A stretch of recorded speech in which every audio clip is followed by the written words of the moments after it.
morning, everyone. We will talk about cigarette smoking. I'm Alexarus Vigilasino. My name is Danica Marillion. My name is Jemari Coronel. Let's watch these clips. Smoking as a societal issue, a comprehensive guide. Smoking is a major societal issue affecting public health, the economy, and the environment. Despite growing awareness of its danger, millions of people worldwide continue to smoke due to addiction, social influence, and target marketing. Here's the detailed breakdown of smoking as a societal problem. 1. The widespread impact of smoking. A. Public health crisis.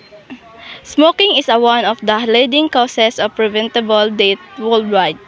It is linked to serious illnesses including lung cancer, heart disease, stroke, and respiratory disease.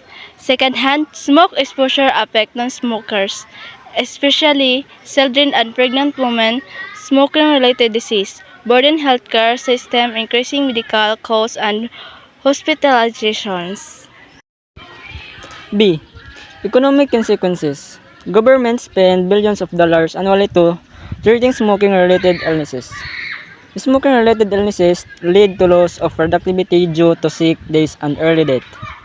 The tobacco industry profits while society bears the cost of smoking-related healthcare. C. Environmental damage. Cigarette butts are one of the most common forms of litter, taking years of decompose. Tobacco farming contributes to deforestation and soil degradation.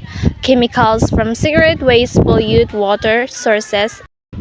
Smoking is a significant societal issue with widespread consequences on public health, the economy, and environment.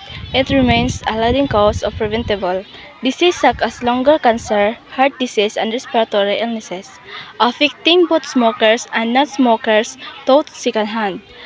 Smoke exposure, this public health crisis, places a heavy burden on healthcare system leading to increased medical costs and cost productivity economically. Governments and business are suffering from the high cost of treating smoking-related illnesses. While tobacco industry continues to profit, additionally, smoking contributes to environmental damage, with cigarette butts being one of the most common forms of litter, polluting water sources and taking years to decompose. Tobacco farming also leads to deforestation and soil degradation.